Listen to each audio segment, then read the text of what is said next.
Number one rule of Wall Street. Nobody, I don't care if you're Warren Buffett or if you're Jimmy Buffett, nobody knows if the stock is going to go up, down, sideways, or in fucking circles. Least of all stockbrokers. Right? It's all a fugazi. You know what a fugazi is? No, Fugazi. It's fake. Yeah, fugazi. It's a wazi, it's a woozy, it's a fairy dust. It doesn't exist. It's never landed. It is no matter. It's not on the elemental chart. It's not fucking real. Right. All right? Right. And we are back at the end of the week, and at this point, at the end of the month of May, as for markets, since, the next trading day will be on a new month, the month of June. So we wrapped up the month of May for now. The week there was pretty calm, all things considered, not huge moves, and, pretty much as expected, if not maybe one or two exceptions, but we will look at them while we monitor the charts. As for the rest, from the economic calendar standpoint, we got what? The ADP employment change on a weekly base, which, kept on being relatively stable at these levels. So again, resiliency as for this data set in the labor market. Then we got what? GDP coming out, and, it came in at what? 1.6. So you can read which of the factors contributed the most and which contributed to, a lesser degree, or even to, in a negative way, right? But that was the aggregate at the end of the day. And, it's not bad. It's slowing down a notch compared to maybe the beginning of 2025, but it's still projected. At the end of the day, if you annualize the results, it should still signal some sort of a 2% type of growth for the year. We'll see if, the next quarters will confirm or deny it, but for now, that's what we are working on, right? Then what? We got personal income, which, was basically flat in April 2026, and it was flat in February 2026. So, okay, it's the usual conundrum, right? If personal income, it's kind of slowing down when you aggregate all the recent data, why you see personal spending still being up. Again, you know that consumers can get really creative when they need to spend money. You got credit cards, you got buy now, pay later, and all the rest. So, up until the point it lasts, consumers should keep on, trying to catch up. I'm not saying they are hanging in there particularly well, especially the lower leg of the cake, right? But overall, right, it looks like they are not fully giving yet. And, who knows, maybe they won't ever give in, and we will never see a recession again. Unlikely, but, sooner or later it's going to come. Then what?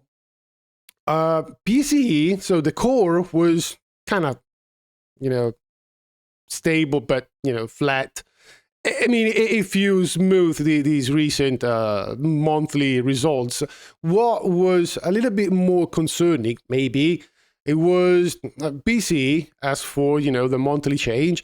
It came in line with expectation, but you can see the kind of, the trend, it's kind of accelerating to the upside. Sure, the energy spike, the Iran conflict, and all the rest, sure. So it was vastly expected, and it was signaled by CPI in advance and then PPI. So, it was kind of expected, this type of result. And, it came slightly below expectations, just 10 basis points. So at the end of the day, even you could even define it a bit muted compared to where you could have expected it, right? The annual change, as for PCE, as you can see, it's even more evident in here, is accelerating a little bit. So again, we are now seeing the transmission mechanism of higher energy prices into what it's then the real economy at the end of the day. Is it worrying? Is it drastic? Is it dramatic? I mean, so far, I think, it's going up, but it's not going up at a pace we should suggest immediate concern, right? So it could become problematic, but for now, I wouldn't treat it as such, especially because when you look at the same chart of, the 10-year or the 5-year break-even inflation rate, and you pair them up with the 5-year forward inflation expectation rate, what you see is that basically the green line, right, overall, over a long enough period of time, the other two, so the blue and the red, they tend to gravitate around the long-term inflation expectation. So as you can see, when the blue and the red are above, sooner or later, they snap back toward the green. When they are below, sooner or later, they snap back to the upside toward the green. And it looks like right now they are deviating to the upside.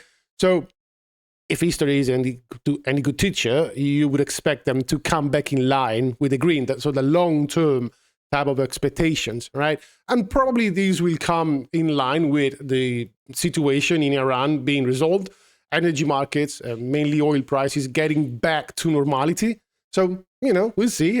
This week was, a lot of back and forth, as usual, in between deal, no deal, in between Iran and the US, this memorandum of understanding, which was ready to be signed, and then it wasn't, and then it was modified, and then there was another draft. So, it's all up in the air, as usual, for these things. Trueflation is giving us a read of what? 2.25, let's round it up, which is, nothing new. And as for the PCE, same website is giving us what? 2.64 or 65 if you round it up. So, even in this one, nothing is changing dramatically. As for the FedWatch tool, we should see no cuts in the coming meeting, which should be in 2 weeks, more or less. Yeah. And so again, it is another time where, last week we had a tiny little percentage for a hike, and now it looks like we have 40 basis points for a cut. So it's moving along, but it's not really going anywhere. Still, the vast majority of consensus is for no cuts, which, given the current situation, should be, a good fit, right? And then what? Credit spreads still going down. No risks for now signaled by this one. So seems all cool. Now, let's transition into the charts, and I'll try to make it quick, if not a tiny parenthesis on yields and bonds, because I don't really think there is a lot to be discussed in the charts, right? So let's dive right in. Let's start out as usual with the DXY, which at the end of the day, for the week, it went kind of sideways. Now, if you remember, expectations, or so to speak, the base case was for a little bit more of a grind to the upside, okay? And the caveat was, the downside risk was basically oil plummeting on the back of a potential deal in between the US and Iran being actually reached. We came kind of in the middle, right? Because, oil got back down, but there is no actual deal signed for now. So no grind to the upside, but no dump to the downside. It stayed kind of in the middle. So, nothing really changed in this one. It just went sideways. So we are working on a new dealing range in here after, a reprice to the upside. It's kind of like what we did in the past. It was trading in this range, was repriced lower. It traded in a new dealing range for a while, and then it was repriced higher. And now it looks like it's going through the same pattern. So we'll see. I think, again, as I said last week, the value of the DXY, so the dollar against a basket of other currencies, it will be influenced by the price of oil and energy. Because again, I still think there is now a good correlation in between oil and the dollar versus other fiat. I'm not gonna repeat the entire thing, but if you were here last week, you know what I'm thinking, right? The other currencies, pretty much flattish, right? The euro didn't move a lot. Again, just confirming that this area wasn't a good area to keep on betting on farther downside, if not before a little bit of a bounce, a relief rally or whatever, a little bit of a stabilization. So, for now, we are kind of boxed in between these fractal, which should provide support, and these fractal, we should now provide resistance. Kind of the same on the pound. You see the same fractal to the downside, and now a construct of a short-term top to the upside. So price, it's just hovering around, filling in this leg down, right? So we are working on a new dealing range, even in this one.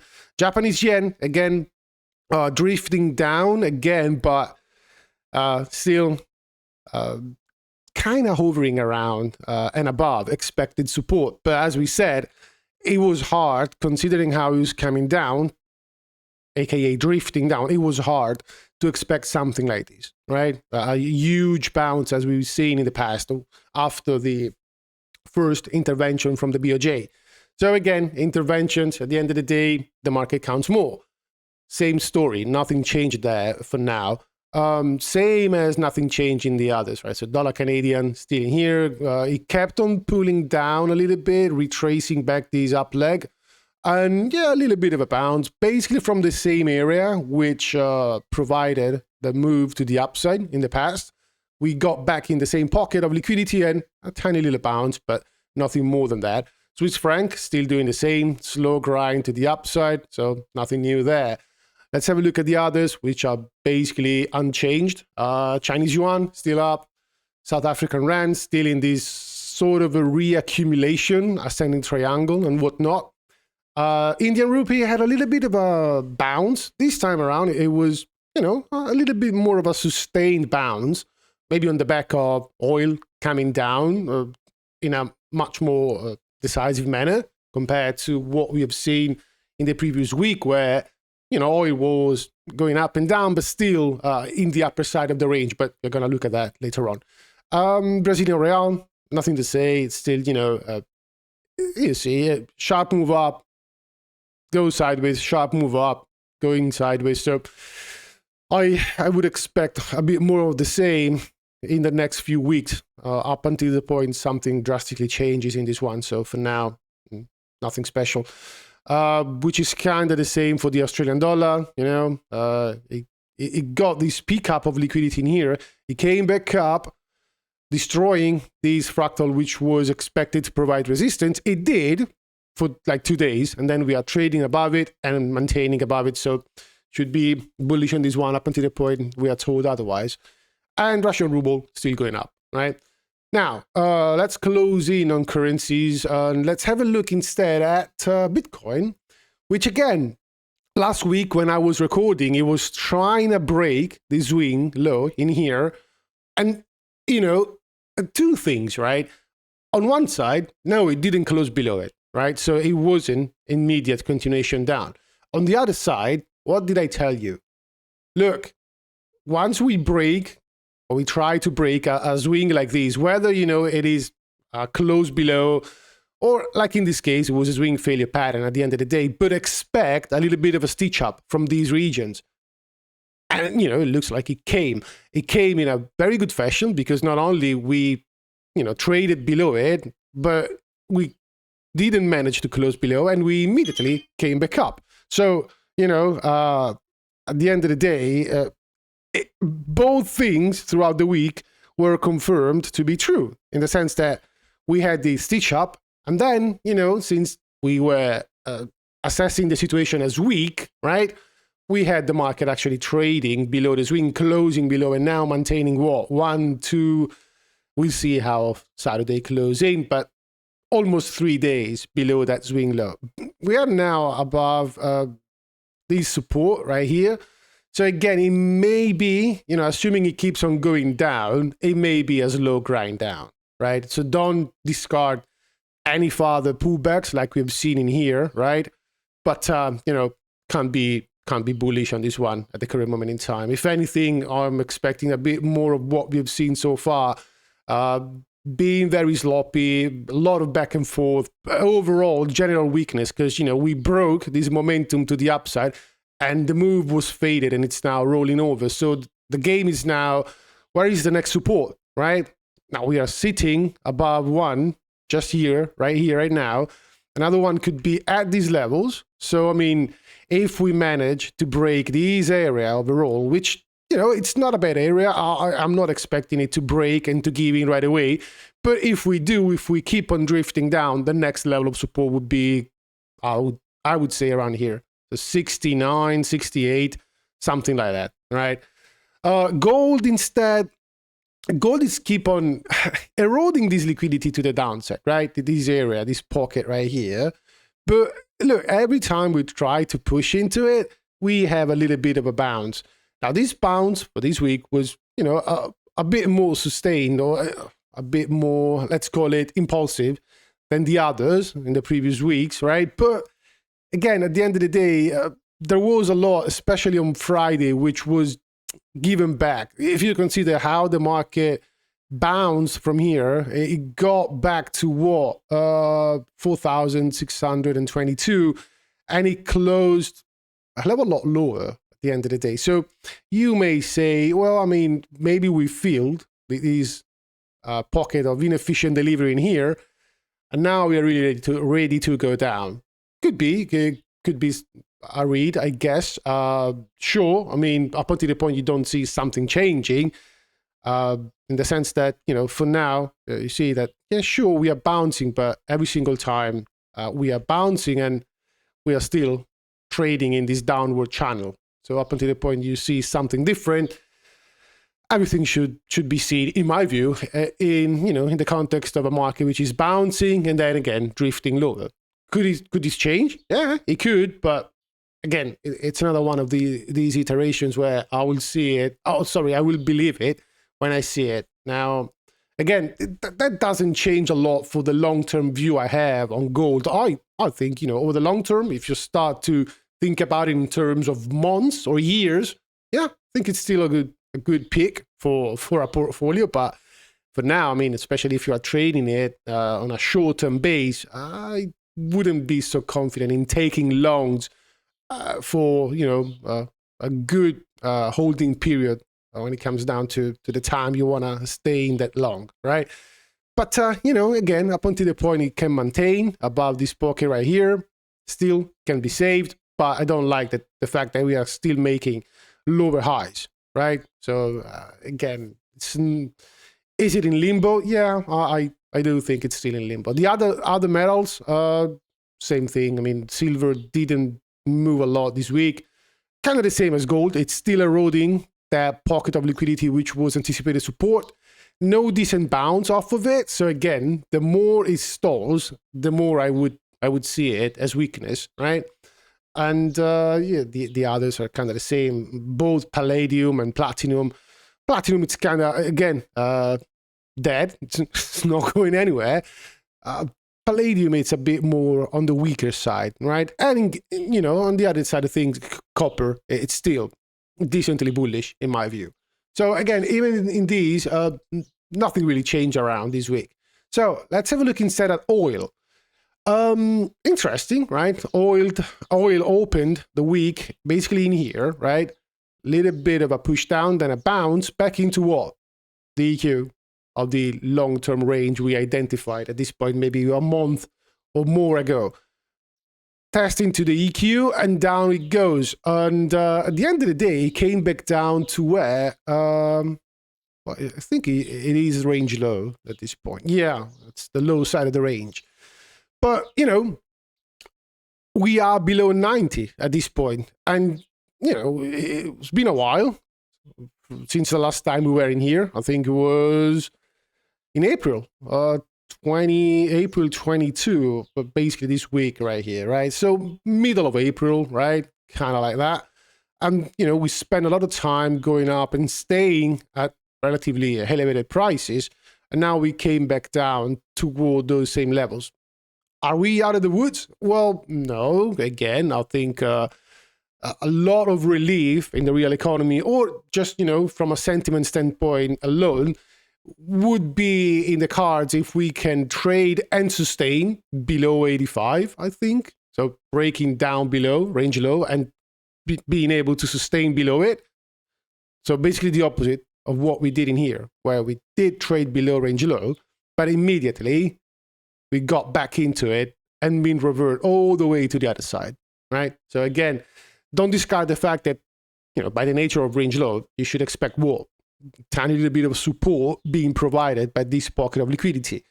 So again, it's good at the end of the day for all of you worried about inflation expectations, prices skyrocketing to the upside. It's good that this week we came from basically 94, kind of like, down to 86, 87. Yeah, it's a positive thing, right? But, you know, I wouldn't write home about it up until the point, again, we can sustain below 85 and, you know, showing further weakness, right? Which, again, it will be vastly impacted by geopolitics.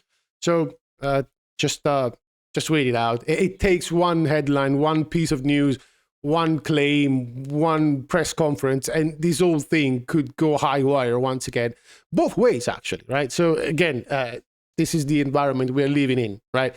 Let's have a look instead at yields, which after the huge spike to the upside, they came all the way back down in what? Well, I mean, the consolidation or the structure or whatever from where they broke out, or, you know, they attempted to break out from. So now the thing becomes, okay, so now is this or these, right? Or whatever, or this imaginary line in here, is this now support and we bounce off of it and we keep on climbing to the upside, which would mean that in the coming weeks or maybe a month or two, you're going to see the 10-year trading at 4.8, 4.9, 5%. And, you know, consequentially, the long bond or the long bond yield trading at 5.2, 5.3. I don't know. I mean, we'll see. Usually, when you see a market going like this and coming back down immediately, I would expect two things, right? Either we see an immediate bounce from here, which, you know, should confirm that we still have legs behind these rallying yields, or if you see it struggling and going sideways for a while and not really going anywhere, kind of like what we were looking at with silver, right? At that point, I would say, okay, so maybe it was just a major scare, and now yields overall are coming back to the normal state, right? So if you look at the bonds, it's kind of the same, just the opposite, right? So huge bounce on the bonds futures or treasury futures. So, you know, again, what do we always say? What's the most powerful force in financial markets? I mean, reversion. Price goes out, comes back in, right? Extension, fill, right? It's, I don't know, at a point, it always works. Sometimes the degree of magnification or the time it takes is a bit different. It could be a bit shorter, it could be a bit longer, but it is a pattern which just works, right? Over time, okay? And across different time frames. So that would be it. Now, as for all the concerns about rates, yields, the bond market cracking and being broken down, and you know, some sort of a secular shift actually taking place, there are a few things I would like to discuss. So let's have a look at these, for instance. We hinted at that, I think 2 weeks ago, when we were saying, look, at the end of the day, yields on treasuries, they should follow economic growth and inflation expectations. And it looks like when you actually come up with a composite, right, of real GDP plus the inflation rate, you see that, you know, yields, and they are taking the benchmark in this case, the 10-year yield, right, it tracks this composite pretty good.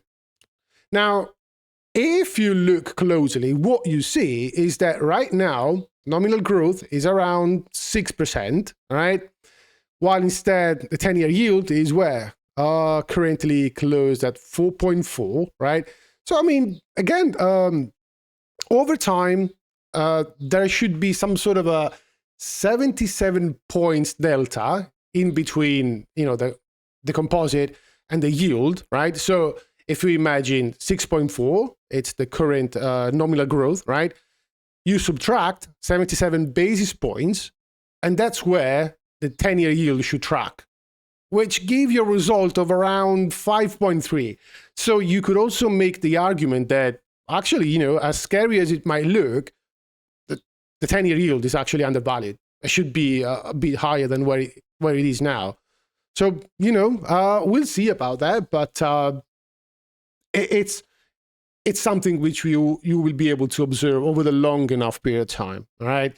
So again, still, there is no denying in the fact that yields are just a reflection of the composite, right? So just look at where the economy is going and where inflation expectations are going, and the two are linked, of course, because you can't have inflation expectations going, you know, through the roof, right?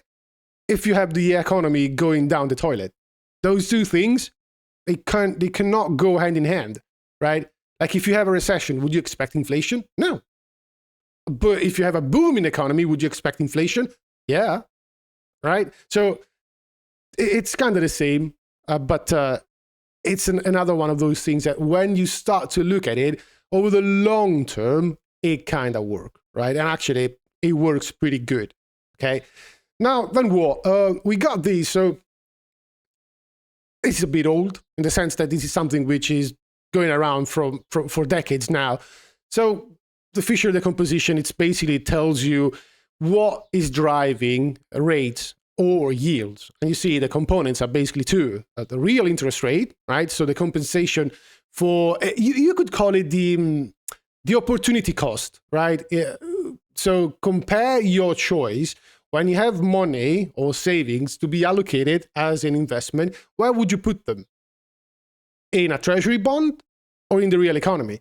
Well, it depends on how the economy is performing, right? If you have an economy which is running hot, maybe you prefer to invest your money in the real economy because the returns will be much higher than just holding a treasury note, right? On the other side, if you have an economy which is struggling, at that point, you don't feel so confident in putting money in the real economy, right? And you may say, you know what, I'm going to pick the treasury note because maybe it's not compensating me or it's not returning me the same as the real economy for now, but I do expect the real economy to struggle. And at that point, the risk-reward calculation shifts completely because, you can't lose money nominally on a treasury. So that's the type of assessment you need to make. And then, of course, you have the compensation for the loss of purchasing power. So the inflation expectations are part of the equation. You put these two together and you have your nominal interest rates, which, they are set at different maturities, right? For 30 years, 10 years, 2 years, but you also have 5 years, 7 years treasuries. So, it's basically the same, right? In between these two, if you keep on digging in, right, you will see that if you look at them as a composite, again, there is a good enough correlation. If you think about the R-squared calculation, around, 0.5. So, over the long enough period of time, it's kind of cool, right? And, if you smooth the data out, it gets even higher than that, right? So it could, like, as you can read in here, if you smooth on a 3 years average, the R-squared gets to 0.68, which again, it starts to be a good correlation factor, right? Or is a factor, is a coefficient, whatever, you got the gist of it, right? And you can read in between the lines in here, right? So, that's what I was talking about before. Usually there is this 77 basis points gap in between where the economy is and where the 10-year should be, okay? So again, it's another one of those things where you kind of have confirmations with math of what yields should track over time, right? Now, the point is that if you look at this one instead, you see that in that composite, you have on one side, real growth, right? So GDP, real GDP. And on the other side, you have CPI. You will notice that the correlation is much more important or relevant when it comes down to inflation expectations rather than when it comes down to real growth. And why is that? Because, again, if we get back to this slide right here, the compensation for the loss of purchasing power, it's taking the driving seat when it comes down to, picking if you want to put your money in a treasury bond or not, right? So that's the first determining factor, right? The other, so real GDP growth, it takes the secondary seat because inflation can, influence a lot what's going on in the short term, while instead all those factors which drives over time GDP growth, they tend to take a bit more time to manifest themselves. So it's kind of normal that when it comes down to what is driving investors' decisions, inflation expectations tend to play a much prevailing role, right? But, they're both participating. it's just that this one, it's much more immediate, right? And this one, it's something which acts in the long run, right? So that would be the read you would have on that. And which is why at the end of the day, right, oftentimes, even when you see the Fed talking throughout the FOMC meetings and press conferences, they're always talking about inflation expectations, being well anchored or unanchored and whatever. Because, I mean, even they know that it's the most decisive factor in the short term for where yields should go. Then again, if you smooth out the data over years or decades, sure, real GDP growth plays a role as well, right? So again, why the correlation is not the same? These factor right here. And then, when you think about things like the term premium structure, well, that changes over time. Because, investors sometimes, or from one moment to the next, they could demand for more or less compensation for the risk they are taking by holding a T-note, right? And then you also have to factor in the fact that when it comes down to inflation expectations, there are expectations and then there is realized inflation. Like, for instance, in the 80s, right? Realized inflation was high. We were coming off the era of the huge inflation, and we got Volcker driving the Fed funds rate up to 20% in order to break the back of inflation. And, in that period, actually, yeah, realized inflation was high, but expectations were already lowering down. They were trading to the downside because, again, the market was pricing in inflation to go away because of what was going on. So although realized inflation at that moment was really high, the expectations for the futures were lower, right? And it's kind of happened the opposite, like in 2021, 22. Do you remember when we got all those stimulus, the stimmy check, the post-pandemic reaction from the Fed, the administration? Initially, what you saw was basically realized inflation jumping, right? But initially yields, they stayed relatively tame in the sense that the bond market priced the entire thing as a transitory thing. Up until the point they did realize it wasn't that transitory. And therefore, then you see really yields going to the upside and bonds being sold off, right? And then again, the other factors could be the central bank policies, the way they are using the balance sheet. And again, you think about QE, right? That's a measure which artificially suppress rates, right? Or at least that's what it's designed for, okay? And, you also have supply and demand imbalances playing a role with foreigners, people which are managing reserves, pension funds, and banks' balance sheets. All these guys at the margin can influence yields going up or down in the short term. So, a lot of different things, which at the end of the day gives you a different correlation factor or coefficient for these two different aspects, which are, they are still two components of the same composite, but you can see that they play a different role with different magnitude at different times, right?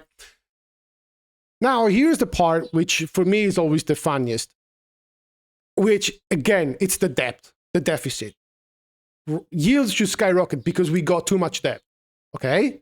If that's true, why, since the 80s, right, the US basically transitioned from a debt to GDP ratio of 31% up to 125%. And over the same span of time, the 10-year Treasury yield came back down from 14% to a trough in 2020 of basically below 1%, and now we are hovering around 4.6. That doesn't make sense. If the logic is that the bonds vigilantes will come in and demanding higher yields because they don't trust the government and they think that, the drunken Uncle Sam is broken, well, then why rates are going down, or they went down for like 40 years, right? It doesn't make sense if you think that everything revolves around the debt, the deficit, the balance sheet, the fiscal irresponsibility or whatever, right? So, it's another dent which is thrown in between all the theses which have supported the government being bankrupt for ages now. And then again, if you truly believe that, then explain me Japan. Japan is driving a debt to GDP ratio which is double what the US is doing now, and yet the 10-year yield on JGBs are basically almost, it's not literally half, but they're way lower than what the US is now registering. Why is that, right? Or at the same time, explain Germany. Germany, it's running a debt to GDP ratio which is half what the US is running now.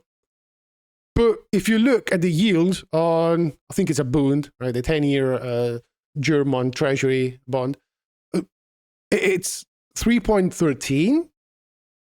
Doesn't make sense. It should be at least half, right? So you would expect 2.30. If it is half the debt to GDP and everything revolves around debt, when you're looking at what the yield should be, right, to reflect that situation, that ratio in between the US 10-year yield and the German correspondent, it doesn't make sense. Same as the Japanese correspondent doesn't make sense. So, there are many different other factors which are playing in central banks' policies in the US versus Japan versus Europe, demographics, productivity, the rate of growth of the economy. So it's too simplistic to say that everything revolves around debt, because otherwise the entire bond market globally, not only in the US, but globally, right, would have been blown out like 20 years ago at this point. And it didn't happen. Although, there were a lot of episodes.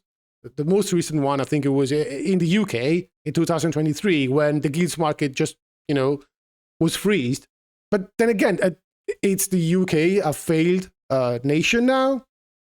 No, I mean, they're not hanging in there very well, same as the rest of Europe to some degree, but are they broken? It's the government not functional anymore? No. They are still active. It's same as Japan. You would say Japan, it's obliterated. No, actually, it's still one of the major economy on the planet, but, they could be a hell of a lot better, of course, if it didn't have the debt problem. Same as all the countries you can read in here, right? And again, Italy, I know because I live here, right? Look, we have a very high debt to GDP ratio, sure. In 2011, 2012, after the sovereign debt crisis in Europe, the yields on a 10-year Italian bond, they went up to almost 7%. Now, do you think that over the last 10 years, the situation in Italy actually got better? No. And yet, the yield from 7% came down to 3.75, which is almost 50% less. But we have more debt, especially after the pandemic. We increased our debt burden, right? So, it's debt all there is? No, I think it's not. And it's confirmed by the data, all right? So if you look at the US history over a long enough period of time, we are talking almost a century in here. And I know it's hard to realize because we do live in the present. We do live in the here and now. At the very best, we can remember what happened 2 weeks ago, and we can start to think and forecast 1 month ahead, but we cannot possibly have any idea of what's going to happen next semester, let alone next year or next 5 years, right? But when you zoom out, what you see is that we are just going through a period of normalization. So, look at from the 1900 up to, let's call it the mid part of the century. And then you got the inflation shock. And again, there were a lot of different things in this time span in the US which contributed to this shock, right? There was the Yom Kippur, there was the oil embargo from the Arab nations. Then you got a few policy mistakes. I still remember, because I read it, not because I was there, of course, but, do you remember President Johnson actually summoning the Fed chair of that time in his ranch, right? And basically forcing him to keep rates lower because, quote, our boys in Vietnam are dying, right? All right. And then you got Nixon running for re-election, summoning Arthur Burns and basically forcing him to keep rates artificially lower. Yeah, I mean, Nixon was re-elected, and on the other side, Arthur Burns went down the history books as the worst Fed chair ever. So again, there were a lot of different factors in this period which contributed to a higher level of inflation being sustained over time. It's not just one thing.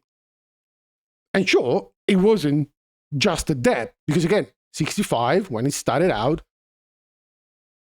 what type? I mean, if in 81 it was 31%, you can just assume that before it was even lower, right? So was because of the debt that we got inflation and we got yield spiking? No, right? And then again, yields, they picked up and they came all the way back down for 40 years. We reached the peak of the downward trend in 2020 with the pandemic shock. And now what? Now we are getting back where? To the same levels we have been for the first part of the 1900s. And that's where, if you think about mean reversion, again, that's where yields should trade normally. The anomaly, it's hard to say yields are way higher now. It's impossible to sustain yields at these levels. Is it? Because they've been there for a lot of time, right? So we tend to anchor our bias on the highest or the lowest watermark that we see in a data series, right? Yields at 4.6%, they look high now because we are anchored, our perception is anchored to those times, which again, it was just like 5-6 years ago when yields were below 1%, all right? And we haven't, so to speak, enjoyed, 40, 50 years of rates coming back lower, which again, if you want to throw in a bit of a structural things, there was a lot of demographic factors in it, right? The demographics boom, productivity booms, right? Everything contributed to a disinflationary period. And what? Then what? Central banks, they took credit for it. But it wasn't central banking managing the economy as it was, clockwork. It was just the economy managing itself, doing its thing, and central banks were able to take credit for it. It's not that easy to take credit for it now, right? Or at least, now you really have to come up with excuses about why what you were doing before, it's not working anymore. And again, we get back to the same old thing. It's the economy, stupid, all right? Is there anything else? Oh, well, I mean, throw in a little bit of history about oil shocks. I mean, I think we already watched them, but every energy spike, eventually, it might take next quarter, next year, who knows, but eventually it always resolves itself in the same way, with a huge load of demand destruction, which doesn't necessarily create a structural higher inflation environment, but it lowers what? If it is demand destruction, what's going to happen? Less discretionary spending, less revenues for companies, less new jobs created, no wages increase, right? And so what? If you don't have demand to sustain a red hot economy, the economy will cool off. If the economy is cooling off, what's going to happen to yields? If they are a reflection of what? Inflation expectations and economic growth, they are going to cool off as well, right? So again, a lot of different narratives, a lot of different things, but if you can just zoom out and remove yourself from this week by week thinking, at the end of the day, all those people which are betting on yields going to 7, 8, 9%, I mean, can they be right? Yeah, sure. At a point, something different will happen.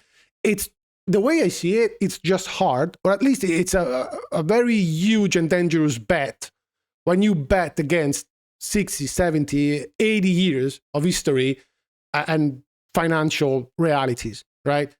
So can this time be different? Absolutely. Anything can happen. If you are trying to approach it from a standpoint of negative versus positive odds, is it safe to bet on it? No. I would say no, right? And speaking of oil, now that oil pumped for the Iranian conflict, if you look at the delta in between the 50-day moving average and the 200-day moving average, right? See that the numbers, right? 1, 2, there were other two periods in history when we had that type of a delta in between those two moving averages. So, you see oil going up. As for the price, the 50-day moving average, which track price much more reactive. It's much more reactive in tracking it compared to the 200 days, of course, right? The different periods, right? So when this delta was so wide, it resolved itself, as you can see, but oil price is contracting and crashing back down. After 2008, and then after the Russia-Ukraine conflict or the invasion, whatever, right? So we'll see. I mean, do you think oil can still keep on trading toward the 120, 130, 140? Yeah, maybe. But every time we got there in the past, and I know it's just 2 iterations, sure, it's not a huge data set, but the dynamics and the logics would be the same, demand destruction, which again, it turns in what? A disinflationary, if not deflationary environment. So, again, it's not a bet that if you want to take it, be my guest, but you're running against the statistics, right? So that would be it as for oil yields, which at the end of the day was the only quote-unquote deep dive I wanted to do this week. Let's have a look instead, without interruptions, at the stock market and equities and what they did. So I just eliminated the Dow so we can have a bit more clarity in looking at the main 2 indices. I'm looking at futures, of course. So, at the end of the day, the week opened up positively. They both started out rallying out of the gate, and they kept on doing it for the rest of the week. Now, the S&P, it came back down, tested into the weekly open for 1, 2, 3 times. Nasdaq never really did it, so there is still a bit more fuel in the Nasdaq. And again, it fits the narrative. Like in a bull market, you would like to see the Nasdaq actually leading the way. All right. They both made new highs this week, I guess. Yeah, sure, absolutely. Right. And, if we zoom back, look back or zoom out, it depends on what we were looking at last week, right? If you remember, we were basically looking at this. Let me go to an hour time frame. All right. We were looking at, last week, for the first time in a while, we took out a previous weekly low in here, right? And in here, we took out this low, previous Tuesday low. And then we rallied. Both, they didn't make new highs that week. And, this week, right at the gate, we pumped into new all-time highs. And look, the Nasdaq was much more precise. We basically did what? We tapped back into the previous highs, and we used them as a launchpad for new rallies. The S&P or ES mini futures in this case, it was a bit more sloppy, right? They dipped a bit lower compared to the ultimate high of the previous weeks. But, nonetheless, if you start to look at the profile as for the volumes, you see that we had migration both for the value areas and the POC to the upside after a week, which, as we said, was pretty much a balanced type of week compared to 3 weeks ago. So this picture here, we created that balance. And what was the assessment? I mean, if we can break out of that, we should be positive for more upside.